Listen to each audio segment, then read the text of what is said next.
बाजार के भक्त सिंह है, लेकिन वो हिस्सा झारखंड ना बने। तो कहीं ना कहीं जो आज भी उस पीड़ा को हमने देखे पाओगे, तो स्वामी इस बात का आप लोग समर्थन करते हैं कि भविष्य में बृहद झारखंड की बात को एक ऊंचे पटल पर उठाया जाए। ऐसा तो नहीं कि आप लोग को दीदी से प्रेम हो गया है?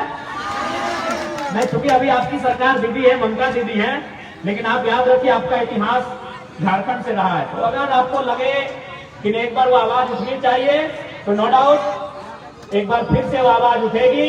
उस आवाज का नाम रहेगा बृहद झारखंड, जो हमारे पूर्वजों की आवाज थी। क्योंकि ये खेल का मैदान है, इसलिए राजनीति की बात नहीं करेंगे।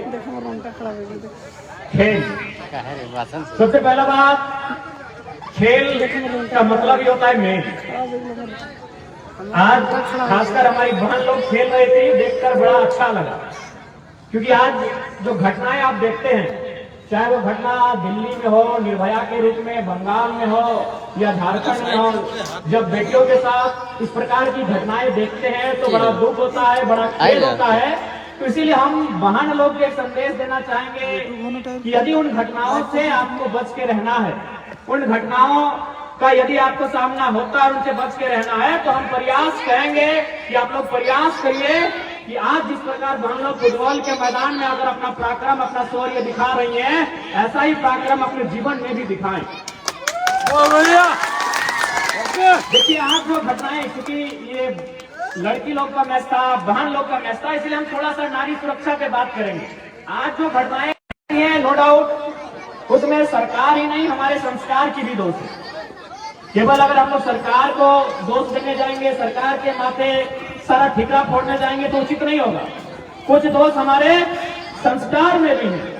तो बहनों से हम यही संदेश देंगे कि आप लोग भी थोड़ा प्रयास करिए, क्योंकि आज थोड़ा सा बहन लोग भी देखते हैं मोबाइल की दुनिया में खो गई है, इंस्टाग्राम फिल्टर्स की दुनिया में खो गई हैं। तो आप उस दुनिया से बाहर आइए। आज हमारी बहन लोग चांद की तरह अपने आप को दिखाना चाहती है।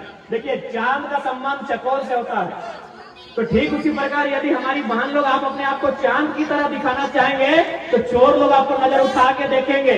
आप अपने आप को सूरज बनाओ, उनकी आंखें भस्म हो जाएंगी,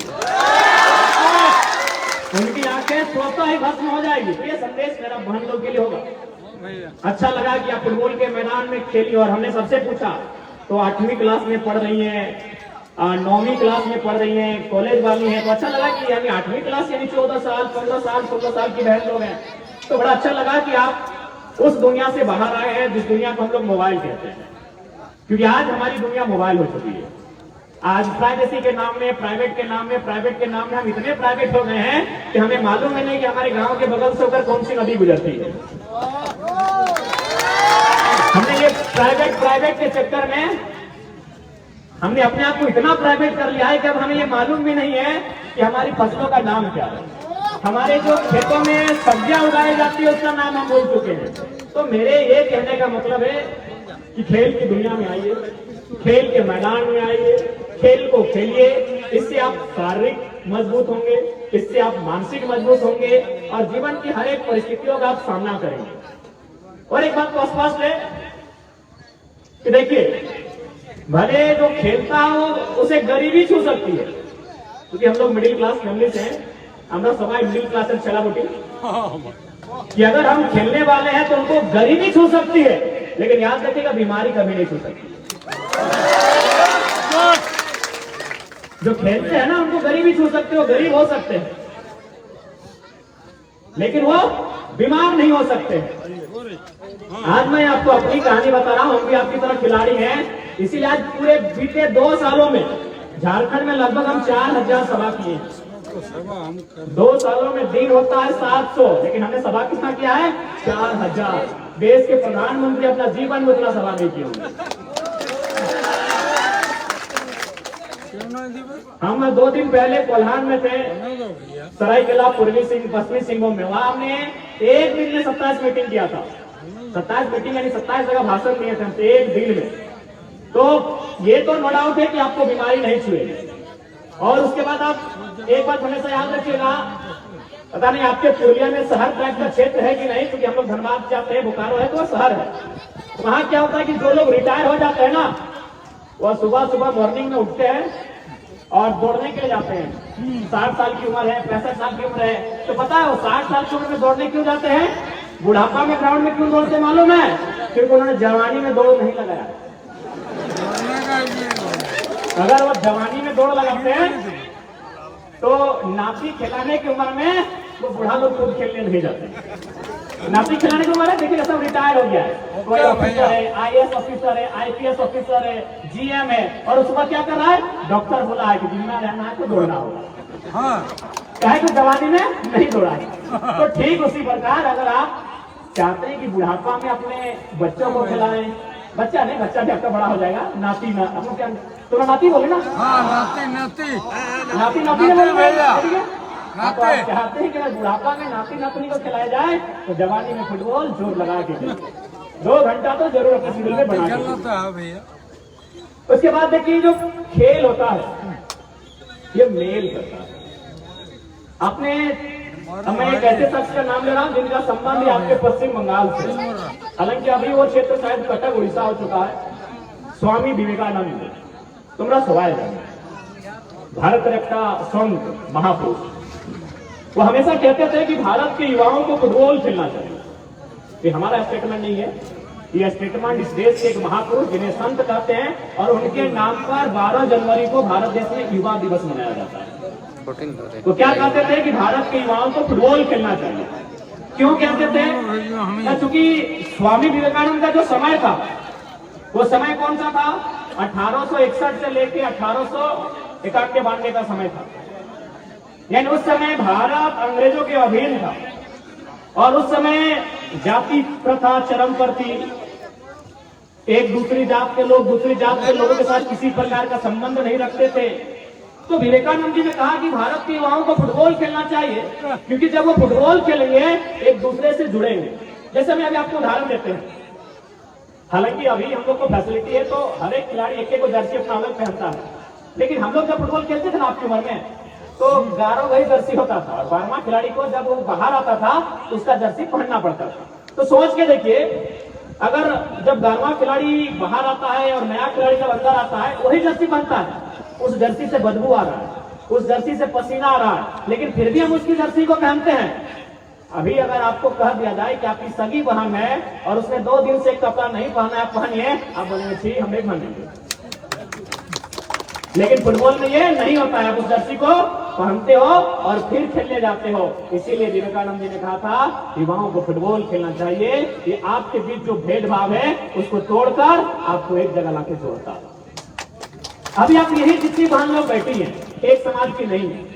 हमने परिचय लिया, कोई संथाल बहने हैं तो कोई कुर्मी बहने हैं तो कोई अन्य बहने हैं, लेकिन जब वैवाहिक संबंध होगा तो हमेशा याद रखिएगा आप अपने समाज को चयन करेंगे। लेकिन क्या आपने यहाँ चयन किया कि हमारे बगल में जो बैठी हो हमारे समाज की है कि नहीं है? यही फुटबॉल है, इसी का नाम खेल है। यहाँ भेदभाव नहीं होता है, यहाँ डिस्क्रिमिनेशन नहीं होता है। तो इसलिए फुटबॉल खेल आपके जीवन में होना चाहिए। और चूंकि आप गांव से खेलने के लिए जाती हैं तो बड़ी उम्मीदें होती हैं। गांव से जब कोई ड्रीम लेकर आप बाहर जाते हैं तो बड़ी उम्मीदें होती हैं। उन उम्मीदों पे खरा उतरना भी एक बहुत बड़ा चुनौती होता है। लेकिन याद रखिएगा, चाहे खेल का मैदान हो या जिंदगी का कोई मोड़ हो, अगर आप 3D को फॉलो करते हैं, यदि आप 3D को फॉलो करते हैं तो किसी भी मोड़ में आपको कोई भी सक्सेस होने से नहीं रोक सकता है। 3D का मतलब होता है पहला डी, डिटर्मिनेशन। डिटर्मिनेशन यानी आपका इरादा, कि आप जो लक्ष्य बनाए हैं उसके लेकर कितने इरादा आपका क्या है। दूसरा डी से होता है डेडिकेशन। डेडिकेशन यानी अपने आप को झोंक देना। जैसे अभी आप गिरे, बज रहे हैं, चोट लगा, बारिश में खेले, गर्मी में खेले, ये डेडिकेशन लेवल है आपका। डिटर्मिनेशन यानी लक्ष्य को संकल्प के रूप में लेना, और डेडिकेशन यानी उस लक्ष्य को लेकर अपने आप को झोंक देना। लेकिन अंत में जो सबसे इंपॉर्टेंट होता है उसे डिसिप्लिन कहते हैं। Determination, dedication, discipline. अगर ये चीजें आप में होंगी तो नो डाउट आप अपने आप को बेहतर करके जाओगे। और जहां तक फुटबॉल खिलाड़ी का सवाल है, हमारे झारखंड के विनोद बाबू वो कहा करते थे, हमने तो सुना नहीं है, उनके साथी सुनाते हैं कि फुटबॉल के खिलाड़ी में 4 S का क्वालिटी होना चाहिए। पहला एस से होता है स्ट्रेंथ। स्ट्रेंथ यानी ताकत। देखिए फुटबॉल के खिलाड़ी हैं तो ताकत होना चाहिए, तो आपका बगल वाला को धक्का मार के चल जाएगा। फुटबॉल के खिलाड़ी हैं तो एस का पहला क्वालिटी स्ट्रेंथ। अगर आप में ऊर्जा नहीं है, ताकत नहीं है, तो फुटबॉल का खेल आपके लिए नहीं है, आपको ताकत होना। दूसरी एस से होता है स्पीड। अगर आप में स्पीड नहीं है तो दूसरा आपका बॉल को लेकर आपसे आगे निकल जाएगा। Strength, speed. तीसरा एस से होता है स्टेमिना। स्टेमिना का मतलब आपको 90 मिनट, 40 मिनट, 60 मिनट खेलना पड़ता है। बहुत सारे खिलाड़ी 5 मिनट मैदान में उतरे, 2 बार कॉर्नर के दाएं से बाएं आए, बोला हमसे नहीं होगा। स्ट्रेंथ, स्पीड, स्टेमिना और सबसे इंपॉर्टेंट स्किल। आज बहनों ने भी बहुत सुंदर स्किल दिखाया। स्किल का तात्पर्य क्या है कि आपके पास स्ट्रेंथ है, ताकत है, आपके पास स्पीड भी, आपने बड़ी गति के साथ गेम को लेकर चले गए डिबॉक्स में। आपकी स्टेमिना भी, आपकी दौड़ भी अच्छी है, लेकिन अगर स्किल नहीं है और अंतिम समय जहां आपको स्कोर करना चाहिए तो आप डिबॉक्स के बाहर या बॉलिंग के हाथ में दे बैठे, तो फिर वो टीम जो है उसकी क्वालिटी वो काम नहीं आएगी। इसलिए strength, speed, stamina and skill. अगर ये 4 एस की क्वालिटी है तो आप फुटबॉल के बेहतर खिलाड़ी हो। तो सब में है ना? 8वीं क्लास, 8वीं क्लास। हाँ भैया। 9 वाला सर किधर है? 9 हमारे सर बचपन में हम लोग आगे बताते थे कि 8 यानी 5, यानी अगर आप 8 क्लास में आ गए तो आपका एनर्जी लेवल 5 के लेवल का होना चाहिए। और आप 9 में तो हर चीज को फाइन करना। फाइन करना मतलब आपकी राइटिंग फाइन हो, आपका रीडिंग फाइन हो, आपका तमाम जो चीजें वो फाइन होनी चाहिए। तो साथ ही साथ देखिए खेल के साथ साथ एजुकेशन में भी आपको अव्वल होना है, क्योंकि आज जिस दौर से हम लोग गुजर रहे हैं हमें विकल्प लेके चलना पड़ता है।